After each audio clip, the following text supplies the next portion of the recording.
Good afternoon, speakers and audience.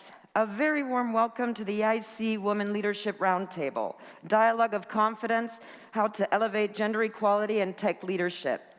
My name is Audra Shallal. I'm a female entrepreneur, business angel, and expert advisor for international organizations. I'm also your event moderator, and I'll have the pleasure of navigating us all through this 45 minutes roundtable from the EIC Summit stage. We're here to celebrate and profile a brand new initiative from the European Innovation Council, which along with its community since 2017 has been helping spur change through innovation for a competitive Europe. The EIC Women Leadership Programme is a brand new initiative from the European Innovation Council that aims to enhance skills and promote networking for women in the EIC community. The EIC seeks to increase the number of women-led companies created and succeeding in business, and increase diversity and innovation in tech. Today's roundtable will gather 3 female inspiring speakers that support and nurture the participation of women in the innovation, tech, and business areas through 4 complementary activities: training, coaching, and mentoring, networking, and visibility. The numbers don't lie. According to the 2019 Global Entrepreneurship Monitor Report, 86% of French women entrepreneurs and 63% of German female entrepreneurs cited self-censorship and lack of confidence as obstacles in business. To overcome these challenges and help female entrepreneurs succeed in the long term, organizations across Europe are now leading mentoring programs.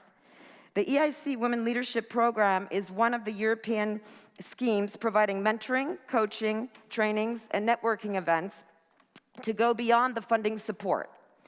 Testimonials, challenges, and advice from who already experienced the leadership marathon can leverage confidence and promote gender equality.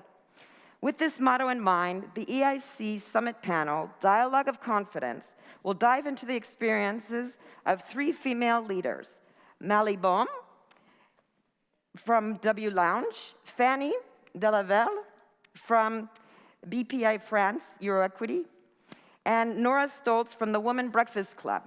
We'll share all the tips and tricks from their own leadership race and talk about confidence.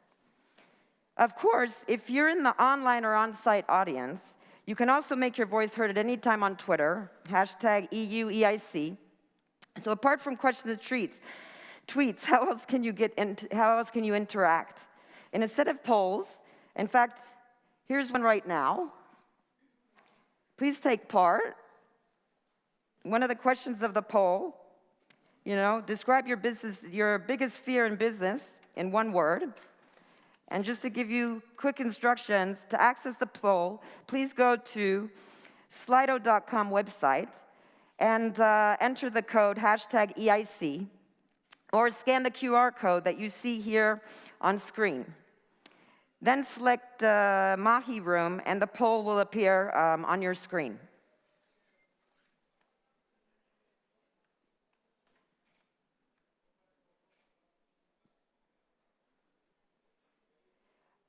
Okay, thank you for your participation in this poll. Right enough for me. Our speakers can tell you much more about female entrepreneurship and confidence. Let's start our roundtable by talking with the speaker that I have right in front of me on stage. And we would like to start with the positive note: what is making us proud? So first, Fannie is Europe Manager at EuroQuity at BPI France. In the past, she was analyst at the World Bank Gender Innovation Lab in Washington, D.C., and the manager and co-chair of the World Bank Youth Summit on Human Capital, with a long and international career. Fannie, can you please tell us more about your experience and what accomplishments are you proud of? Thank you so much, Audra, and it's great to be here today with this talented audience, both in person and online. I'll be focusing most of my interventions today on the topic of partnerships building, which is an area that I've grown a lot of expertise in through my experiences, as Audra mentioned, in very varied organizations, from very large structures like the World Bank to tiny organizations like the startup I created, Make It She. And I've learned through these very diverse experiences that there are lessons in corporate partnership building especially that translate and are relevant throughout the types of actors, the size of the actors, the sector of the actors that you're trying to get in partnerships with. I'll give you an example of one accomplishment that I'm proud of, which was when I was the manager of the Summit on Human Capital and Technology and Innovation at the World Bank a few years ago. We were aiming to build a community of 10,000 leaders on technology and innovation worldwide, with the culmination in a 2-day summit in which we were going to invite world leaders and corporate leaders of global corporations. So of course, to do that, we needed to create some strategic partnerships with relevant actors like Google or Microsoft or Intel. And we started the process by really reaching out, thinking about our strategic goals only, what we wanted to achieve. And we quickly saw that it wasn't working. We weren't getting the traction that we wanted from the corporation. And so we gradually learned to apply a top-to-bottom, I like to call, strategic approach to getting a strategic partnership with the actor that you want to partner with. It starts with a strategic view of at the top goals of the organization. So we started to look at posts from the CEOs of these organizations, at articles that were published about the corporation online, to try and list the 3 to 5 strategic objectives that are driving the organization. And then we fine-tuned our message and our partnership proposal to make it sound as if, and we were indeed, helping that corporation to achieve those goals. So we weren't just coming with a partnership proposal like they hear 100 times a day. We were coming with a proposal that would help them to achieve those strategic goals at the top level. And then at the bottom level of the organization, once we had established contact points with trusted partners within the organizations, we made sure that we tied our success and the success of the partnership to their own professional individual success. So you want to learn what are the KPIs of these trusted contact that you have within the organization. What are they going to be evaluated on at the end of the year by their manager for their promotion? And you want to make sure that the success of the partnership is one of those KPIs, or that it contributes to the KPIs and to the success of that trusted contact that you have, because it's the main way that they are going to care enough about the partnership and about making the partnership grow to move it forward beyond the 500 other projects that they're managing. Okay, thank you very much, Fannie. On the screen just behind me, we also have M Baum, who has started as a serial entrepreneur, converted to investor, community leader, ecosystem builder, and a VC. The talk show podcast, MaliTalkShow.com, brings together her network and topics of diversity and capital. She's one of the people shaping female founders' future and opportunities at the tech ecosystem in Berlin and Europe. Mali had many accomplishments during her career, but no one better than her to describe the best ones. Can you please share your experience, Mali? Happy and proud to be here today. Sharing my experience is, I think you said it all in terms of being a serial entrepreneur, understand both sides of the table, and potentially, Fannie talked about partnership. This is the basic of everything. Human capital here in Europe, we see that we are far behind other ecosystems, although we have all the ingredients to make it happen. So my journey taught me that everything I did potentially wrong, all the mistakes I did, I can make other people easier, journeys faster and smarter. Becoming investor was the natural step for being a serial entrepreneur, because that's the best way to support successful founder or the winners of tomorrow, by providing capital on top of providing the access, the network, and definitely the skills that we've built through the time. Okay, thank you, Mali. Nora Stolz is following our session from the United Kingdom. And she's a serial entrepreneur, leadership coach, and runs a boutique corporate sustainability consultancy, helping leaders and organizations to develop and implement corporate sustainability strategy on board, leadership, and organizational level. She is very passionate about developing future female leaders and dedicates her spare time to running the womanbreakfastclub.com. Which accomplishments made you particularly proud and confident? Thank you so much, and good morning all.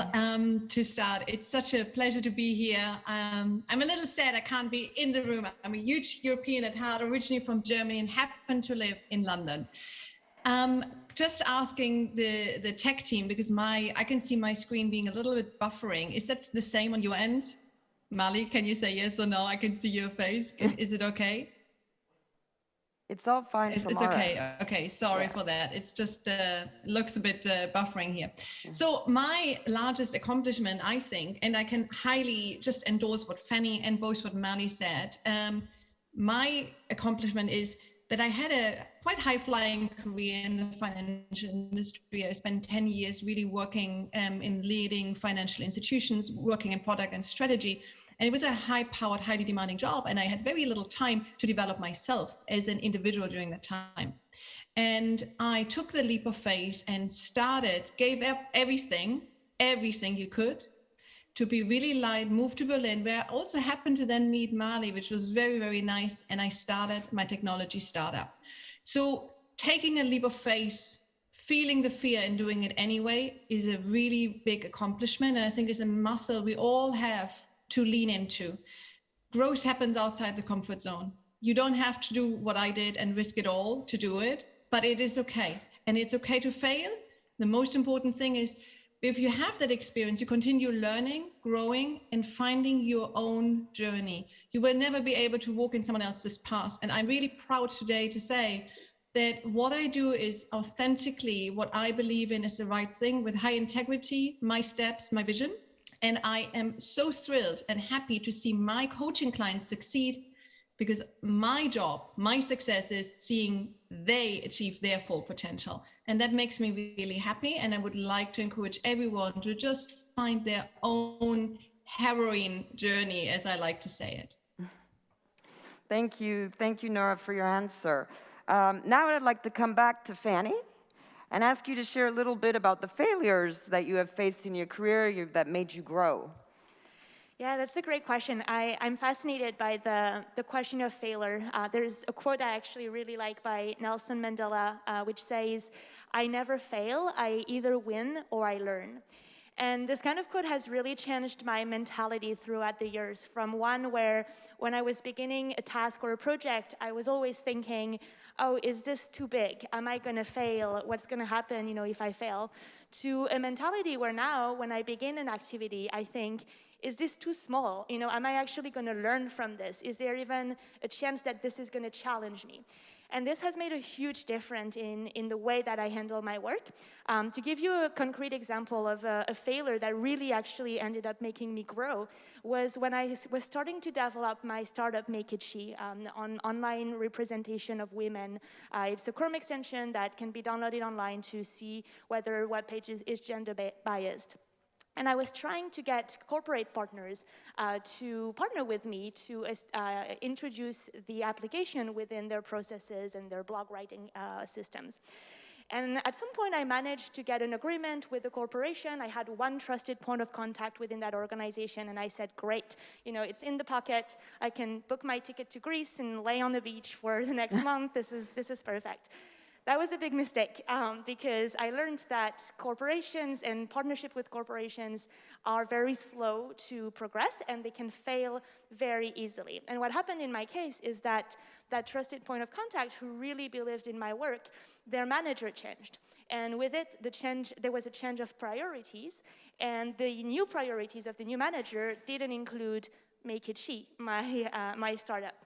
So one thing that I learned from this, and very good advice actually I received at the time from an entrepreneur I really admire, Dale Nirvani from Good World, is that when you set up a corporate partnership, you need to have multiple trusted points of contact throughout the organization and multiple use cases of your activities in different branches of the organizations. Because that way, if one of your trusted point of contacts leaves their jobs, or if there's a change of priorities, it's going to be that much harder to get rid of you if you're really embedded throughout the organization through different projects. Okay, thank you, Fannie. And Mali, can you now please share your thoughts on the failures you have learned from? You know, starting 26, and I'm more than 40 today, building 6 companies, including the fund, there's a lot to talk about. I can tell you that I'm not usually tend to see it as a failure, but a huge potential for a blue ocean and opportunities. And the biggest things I can say is the human capital around me. It's if I was super young and fresh, and I picked up the wrong investors because it was just too easy and the money was on the table, I will never do it. And what I saw fast forward, you know, raising WLOUNGE as a community, it's exactly, I wish I had it when I started. I was looking for role models, I was looking for mentoring, I was looking for venture capital, family offices, POC with corporates, everything that you mentioned regarding partnership with it, the main critical things that empower our network. This is every ingredient that we put in the community.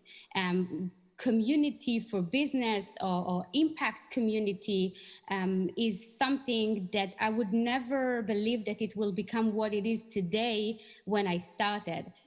So I would say I learned to listen to myself, to trust my guts, and really once you have a mission, and once you have a driven team and people around you and big supporters around you, suddenly all the cards are coming together. The idea of having a very strong community that it's way beyond Berlin and Germany today. Originally, I'm from Israel. I worked in Silicon Valley in New York and in China, so you understand all the women and men that we are touching today is bringing, giving access. And one of the beautiful things that, because we are speaking today about the Women Leadership Programme in the European Commission, during Corona, we saw that we can really touch all the time the problem of having such a small amount of women that even dare to build their own business, dare to build their own fund, or to see themselves as a C-level in corporate.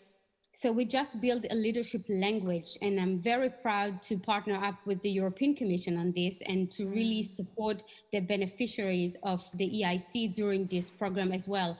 So I would say all these potential challenges and failure became a big learning and a very good execution when we are a bit older and we can help others. Okay, thank you so much, Mali.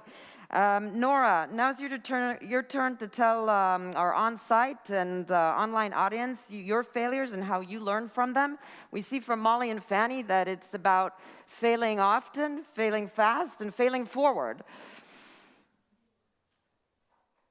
I can highly echo that. I think if you don't fail every day, something is happening in your life that you're missing out on. So I think we should get comfortable in a system that we are having little failures as often as possible, because the little failures sometimes avoid the massive failures. And it's a little bit of a learning journey. So for instance, my biggest failure was, I would say, during my entrepreneurship of my technology startup, that everything was running smoothly. It was one milestone after the other. Really a linear journey. Had it never been as linear, I was like, how is this even possible? Everything was really cushy until funding came to an end. And then there was my learning curve. My learning was that there are many different ways to run a startup, many different ways to run a technology startup. And external funding does not need to be the only choice women have. And I think there is a lot of focus and a lot of, women entrepreneurs, we don't have enough women entrepreneurs because there's no funding necessarily, no external funding. But we can see that people that are able to bootstrap their business, it depends on the business model. Not everything works bootstrapped, but there are many different ways to be a successful entrepreneur that does not require giving voting power, equity away. So there are grants, they take longer to set up. There is a way of doing a part-time job and at the same time building the business. There are barter deals. There are many different ways. And I think that's just something I would encourage people to really look and have a funding strategy that does not necessarily only rely on external capital, but really looking how they can make it work. And Fannie said partnerships, sometimes there are some interesting deals as well to be made. Mm-hmm. Thank you, Nora. Now I'll ask our speakers their views on the Women Leadership Program and its importance in overcoming these mentioned challenges. Fannie? Thank you, Nora. Thank you, Audra. This Women Leadership Program is such a wonderful opportunity and program for the entrepreneurs participating, but also for the European Union, as a whole. We're really still lacking women entrepreneurs and women investors, and this kind of program will help to grow this community. I think one advice that I have for women entrepreneurs in the program, but also beyond any women entrepreneur really seeking to grow their firm, is to make the most of the connections and the network that you'll be building throughout the program. You never know, the introductory conversations, exploratory conversations that you'll have with corporations or investors might lead to someone getting on your advisory board, or might lead to a partnership later on when you're ready to grow your business in that manner. And they will really, having those connections, having that network, having those early conversations will help you to fine-tune your what and your who. By what, I mean what kind of partnership you want, you need for your corporation now or in the future, and your who, meaning which corporation or which strategic partner will be able to fulfill those needs now or in the future.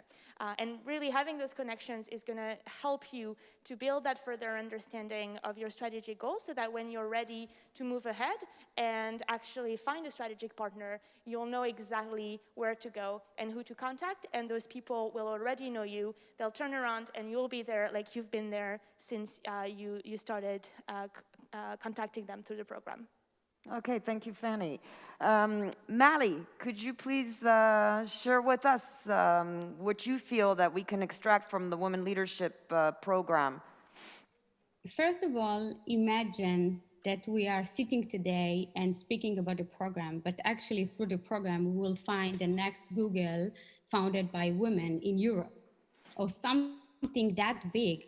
And this is what we're aiming for. If it will be from Paris, from East Europe, from Germany, we understand at the moment we were on a panel, for example, when we launched the Horizon Europe, it was women fundraising for their own VCs as well. And all the topic was about diversity. And it was very refreshing to see that it's not only words, this is by doing. And this program is one of the doing things and not talking only about the problem.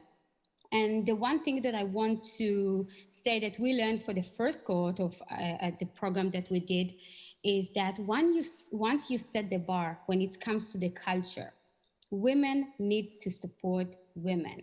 It's not that obviously, and I have to say out loud that in Europe, it's less than what we see in Silicon Valley, in Israel, in other ecosystems.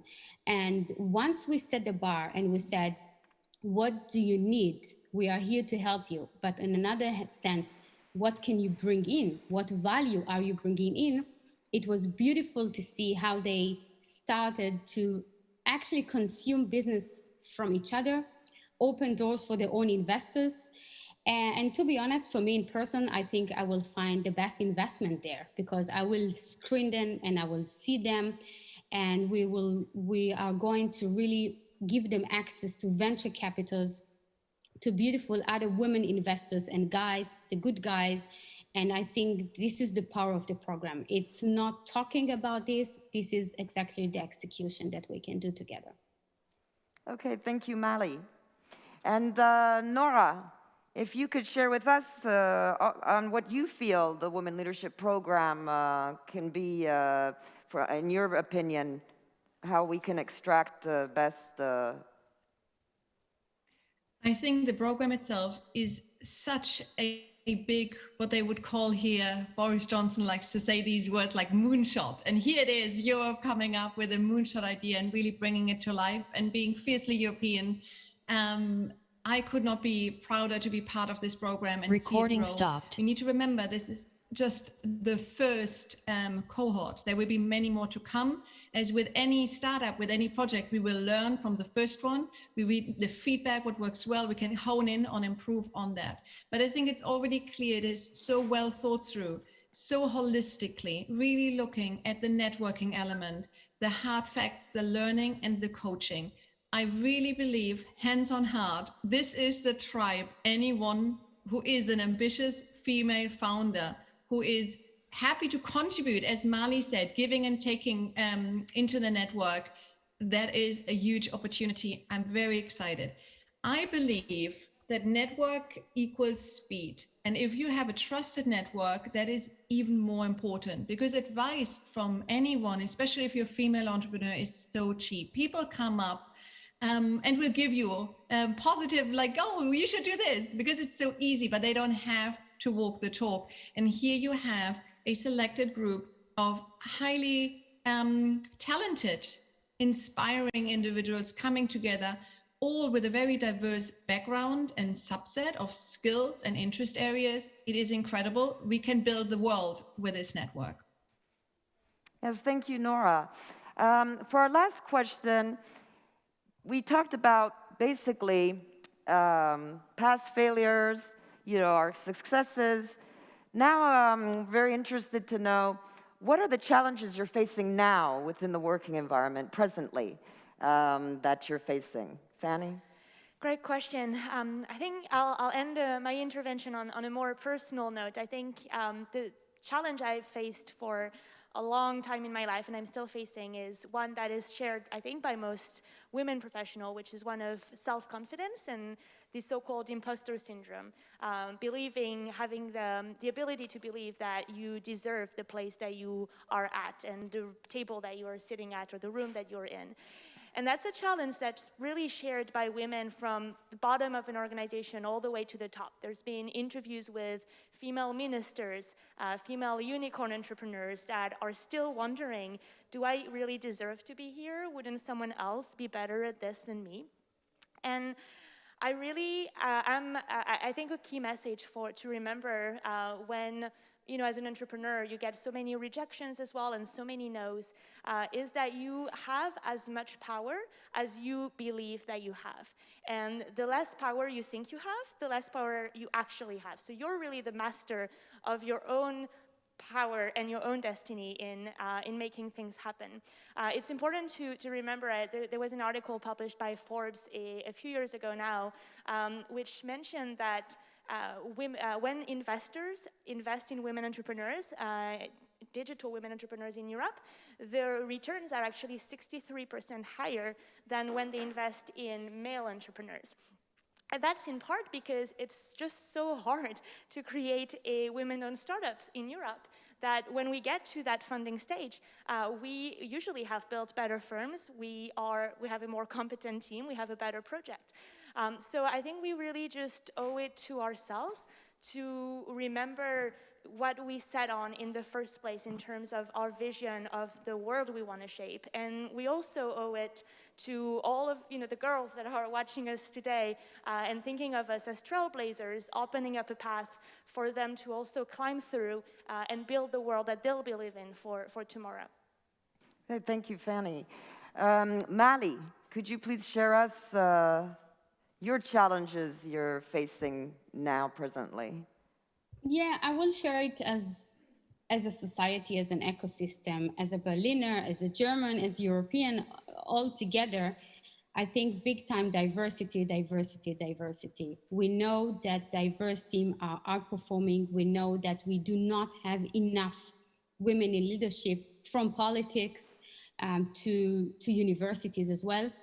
We all know that the VC world and family offices are definitely a lack of women.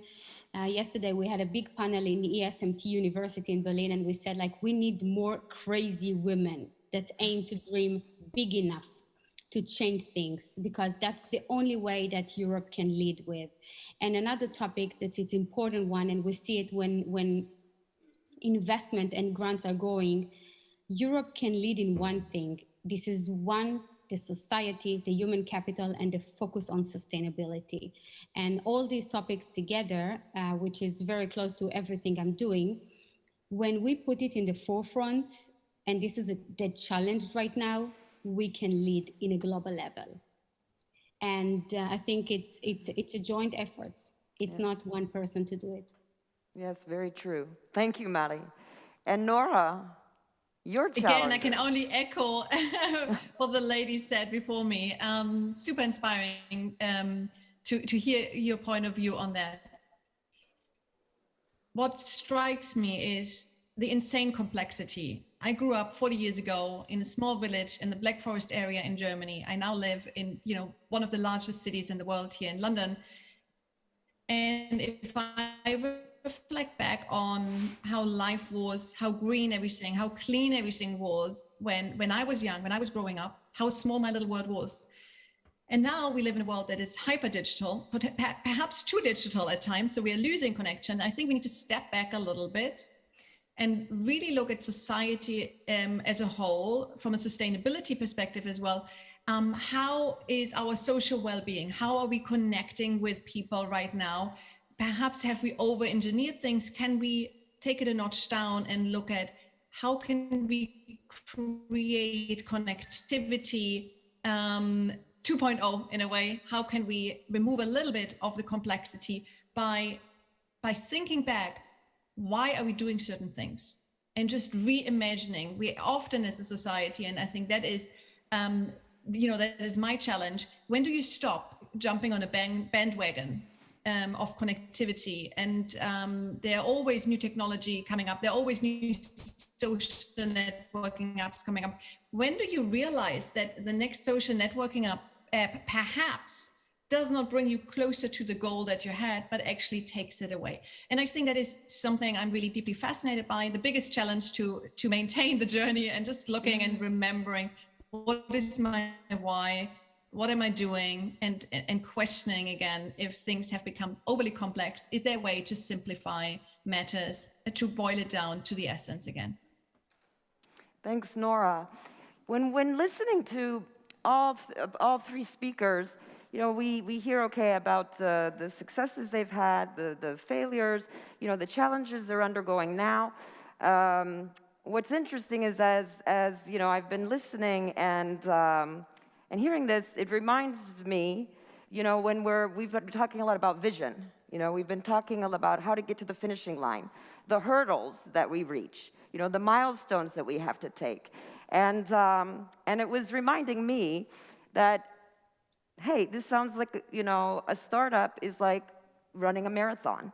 Running a startup is like running a marathon. Why I say this is because recently my father had passed away, and I felt that I had a funny way to grieve. It was like I saw through Facebook that, there's this marathon of Paris. I was like, I'm going to run a marathon for my father, but I hate running. And I'm a high-level fencer, competitive fencer and horse rider, but I'm not a runner. But I would just do like 5 kilometers of running just for the legwork as a fencer. And but I felt that this was something that I needed to do. And so I told my fencing coach, I'm going to run a marathon for as a homage to my father. And he was saying, okay, you're going to run a marathon, a full marathon? I said, yeah, the 42-kilometer. And he's like, okay, you've never run more than 5 kilometers. He's like, you're going to kill yourself on the way. You have to train, you have to prepare. And I said, even if I end up crawling, it's just about getting to the finishing line. So he started sending me all these links to show how much preparation is needed, how much training, and strategy involved, and even, you know, what you prepare eating beforehand and all. So as I was reading, I was like, oh, wow, I guess there's a lot more involved in preparing for a marathon. And so I started reading up, you know, a little bit more, feeling like, well, I already got the bib and everything. I can't go back on what I planned on doing. And so so I told my fencing coach, I said, look, I'm already engaged to do it. And he was like, you will never do a 42-kilometer marathon. And when he told me that, I was like, oh no, I am going to do a marathon, because when someone tells me I'm not, that I won't be able to do it, you know, that makes me even have a bigger drive. So I said, no, there is the possible and the impossible. That's why it's written, I am possible.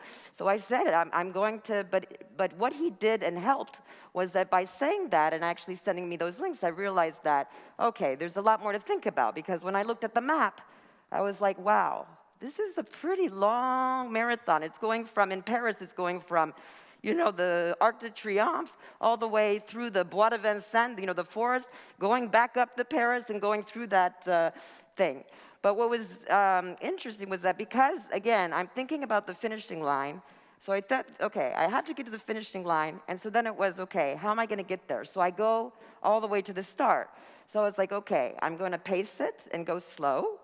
I'm going to think of milestones where it's like 8 times 5 kilometers. So it was like 5 kilometers, 5 kilometers, 5 kilometers for me. So for me, I was able to get past those 5 kilometers. And luckily, there were these banners that said 5, 10, 15. So I was able to get through those next stages. And at the same time, you know, when we're talking, you know, training, but then when we're talking mentoring, was that I had a colleague of mine where she does a lot of marathons, and I was saying, you know, this is my first, but I just need someone to accompany me.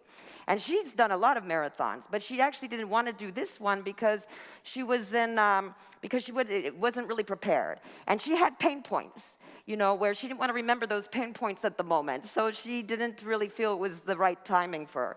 But I said, look, maybe by doing it with me, it's not about the speed, it's about just getting to the finishing line. So by you accompanying me, maybe you won't have those pain points because you're not going to be doing speed and pushing your body, you know, more than you can.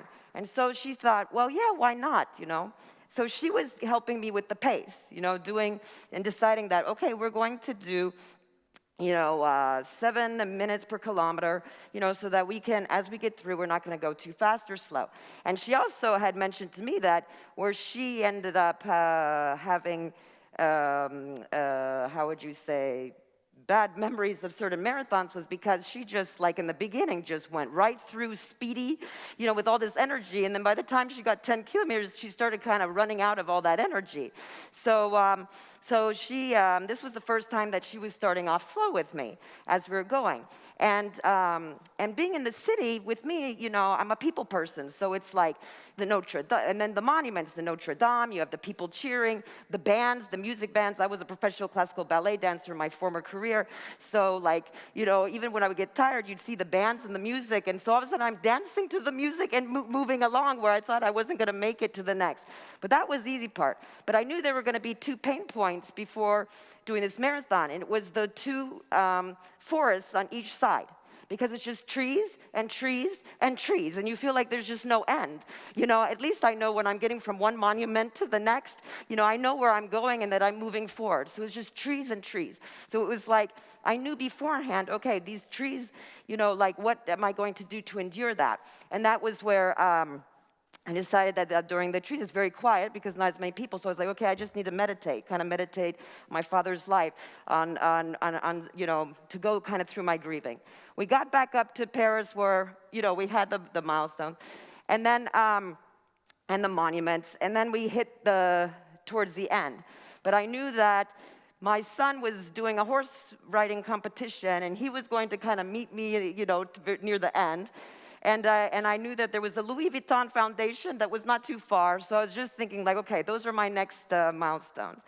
And then that was very special for me as a sign was because my father, being a cardiovascular thoracic surgeon, he invented the concept of the pacemaker, did the cell saver for the that regenerates the blood during our own blood during the surgeries. And he was actually an electrical engineer before.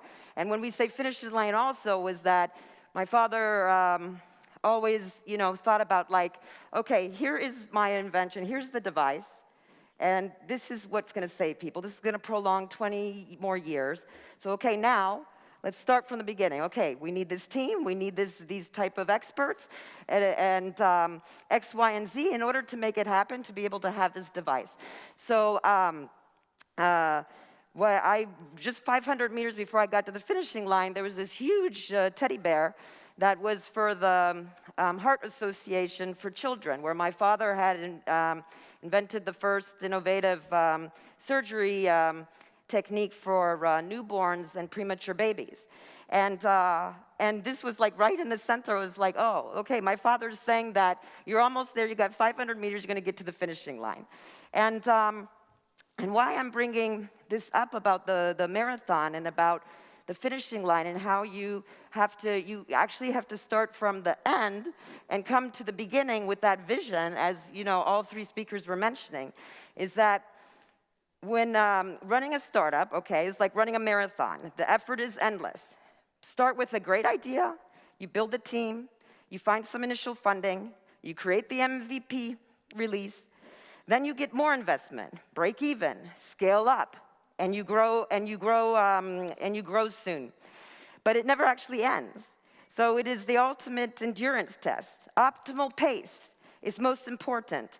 A startup team's pace is essential because it is the true indicator of the long-term performance.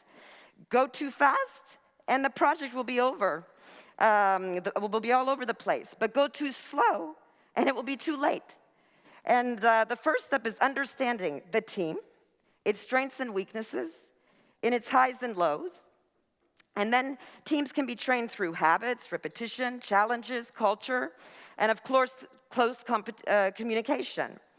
And in between, you need to be agile. And it's all about short sprints. But long-term success is more about enduring. So there you have it.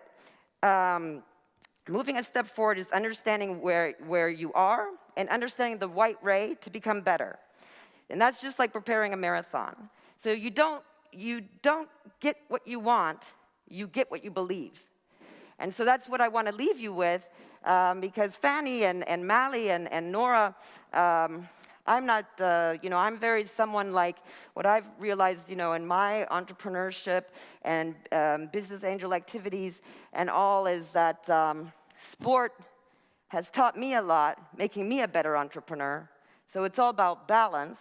And I just we have like 3 minutes left, where I wanted to see with Fannie and Molly and Nora, do they have a particular hobby or passion or sport that you feel that has transferred in your professional and personal? Because I personally believe that when I started horse riding and fencing taught me patience and strategy, because I used to precipitate. I want it now. And I realized, I have, sometimes I want it now, and I end up getting a touch because I wasn't being patient enough. And then the horse riding, I have good intuitions. And I ended up being a better investor because I knew that when the horse, the bar would go up, where I was kind of thinking like, wait, that's kind of high. I don't know, with this type of horse, am I ready to do that? But the thing was, I had to know that if I'm going to make a decision, I'm going to go for it. I have the right horse, then I can't, I have to go for it. I can't decide along the way that, wait, I'm not feeling it, because that horse is going to refuse, and I'm going to be on the ground. So a lot of these, of the sports was transferring my personal professional, so I'm curious with you three. Yeah, no, I think there's definitely, what you do as a hobby really relates to your personality and says a lot about who you are, right, as a person. Of course, it transfers professionally. For me, I'm one of those people who started to do more sports during COVID. It's either that or you stop doing sports. I started doing CrossFit, and it really has transferred into my professional career as well, because for those who are familiar in CrossFit, you're basically doing 50 push-ups and then 30 jumping jacks and all kinds of really awful exercises that put you out of breath right away. And at first, it seemed like mission impossible for me. It's, setting myself a very, very high challenge. But then exactly, as you were mentioning, Audra, the best way to eat an elephant is one bite at a time, right? So bit by bit, you do one push-up or one half push-up at first, and then you do one jumping jack. And bit by bit, you will increase the rhythm and you increase the number, and you see that you actually can make it, and you can get to see your body actually also changing because of the exercises that you're doing. You're seeing the impact in a very, very concrete level. So I think, definitely setting this impossible goal and then short bursts of activities with periods of more rest and reflection in between, I think is very related to how I handle also myself professionally. Thank you. Molly? Unfortunately, I'm not a sporty person. My sport are my kids, my family, my business. But you mentioned something beautiful, Audrey. You mentioned make sure you have the right horse. And I know I have the right horse, even horses. And my biggest tip out of today is pick up the right people around you, because it's all about the human capital and the people you run with. This will make your journey fun, hard, fast, easy, enjoyable. And because we are actually celebrating the Women Leadership Program, I would like to say everyone needs a mentor. Just look at yourself where you want to be in 5 to 7 years and reach out to a person that is already there and ask him to be your mentor. Everyone needs a mentor, and it just works perfectly if you have the right mentor in your life. Yes, very, very true. And Nora, to conclude with us, a sport, Audra, hobby, I love passion. the analogy, actually. Thank you. I love the analogy you said. And I think about life as a journey, not just one startup. After one startup, there'll be another one. But your life journey, or anyone's life journey, is a little bit like a marathon. It's just the route we don't know. When we run a marathon, usually, not always, but usually the route is known. And so that is the interesting thing. And you mentioned the agility, you mentioned intuition, pacing oneself, and knowing the big why, knowing the end game, where we want to be. Mali mentioned it as well, really knowing what you want. The way there will change potentially. So for me, what I do to keep healthy and fit is yoga. I do yoga quite regularly. And after my failure that I mentioned earlier on, I decided to actually train as a yoga teacher. And it became really my healing energy to teach other people and to help people that have never done yoga to get comfortable in doing it. And so for me, why I like yoga so much, it's a fiercely non-competitive environment. If you do yoga for yourself, it's just you. And you really lean into poses. One day it's good, one day it's not good, and it's okay. And for me, that was really important when everything is quite competitive, to, in my spare time, make an effort to not do something that's competitive. Thank you very much, Nora. Well, we're going to have to conclude, but I hope that having listened to Molly and Nora and Fannie and about the different successes and failures and the challenges ahead, and for you with the obstacles that you may have ahead, or depending on what milestone you're on, whether you're at the start, in the middle, or you're almost getting to the finishing line, is that, is to always remember, as I always say, there is nothing impossible. That's why it's written, I am possible. And you just have to motivate yourself to act and have confidence in yourself. So enjoy the rest of the day, and have a great afternoon.